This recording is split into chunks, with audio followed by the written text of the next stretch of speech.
SNS 등 소셜미디어와 인터넷 발달에 따라 최근에는 일상생활에서도 명예훼손죄를 쉽게 접할 수 있습니다. 그러나 막상 어디까지가 명예훼손인지 또 어떤 경우에 명예훼손이 인정되는지는 잘 모르는 분들이 많으실 텐데요. 신일임 기자가 명예훼손의 성립 요건과 쟁점을 취재했습니다.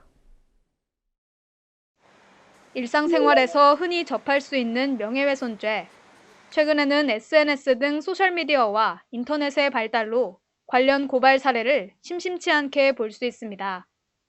그러나 명예훼손 단어 자체는 친숙한 반면 막상 명확히 그 범위를 구분하기는 어려운 것이 사실. 어떤 경우가 명예훼손에 해당할까? 명예훼손 혐의가 인정되려면 몇 가지 조건들이 필요합니다.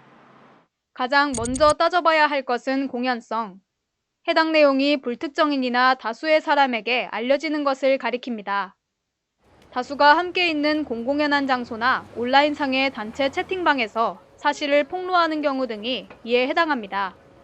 설령 소수에게만 말하더라도 그들이 다른 사람에게 말을 전달할 가능성이 있다면 전파성 이론에 따라 공연성이 인정됩니다. 명예훼손을 당한 피해자가 누구인지 특정할 수 있도록 하는 특정성도 필요합니다. 허위 사실 또는 진실한 사실을 적시한 사람이 있고 그 사람이 어떤 대상을 상대로 해야 되는데 그 대상이 특정이 되어야 됩니다. 예를 들어서 어떤 이니셜을 가지고 특정하는 경우도 있거든요. 근데 그 이니셜이 누군지 알 수 있다 라고 하면은 특정이 되는 거고요. 이걸 이니셜만 봐서는 누군지 도저히 알 수 없다. 그럼 특정이 안 되는 겁니다. 명예훼손적 사실 적시도 주요 성립 요건 중 하나입니다. 사실 적시란 해당 내용에 대한 사실 여부 판단이 가능한지를 일컫는데 개인의 주관적인 가치 판단이나 의견 표현은 명예훼손이 성립될 수 없습니다. 식당을 방문했는데 나 식당 불친절해 또는 맛이 없어. 이거는 물론 식당 주인은 되게 기분이 나쁠 거예요. 뭐 다른 사람들은 맛있다라고 하고 우리는 친절하게 하는데 그럼 이게 과연 사실인가? 이건 진위 판별이 잘 안 되거든요. 사실 주관적 감정, 주관적 가치를 담고 있기 때문에 요걸 가지고 사실 적시라고 보기는 어렵기 때문에 이렇게 성립되지 않는 경우도 있고요. 또 적시한 내용이 대상에 대한 사회적 가치나 평가를 손상할 정도로 구체성을 띄어야 합니다.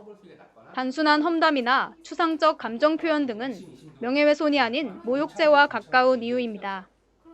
우리나라 형법 제307조에 따르면 명예훼손은 공연히 사실이나 허위 사실을 적시해 사람의 명예를 훼손한 경우를 가리킵니다. 즉 허위든 진실이든 해당 사실을 전파함으로써 누군가의 사회적 가치나 평가를 떨어뜨렸다면 명예훼손에 해당할 수 있다는 것입니다. 그러나 여전히 애매한 부분은 있습니다. 불륜이나 학교폭력, 비리 등 피해 사실을 폭로하는 경우에도 명예훼손으로 처벌받는 경우가 있기 때문입니다. 이 때문에 일각에서는 사실 적시 명예훼손을 폐지해야 한다는 주장도 나오고 있습니다. 법률방송 신예림입니다.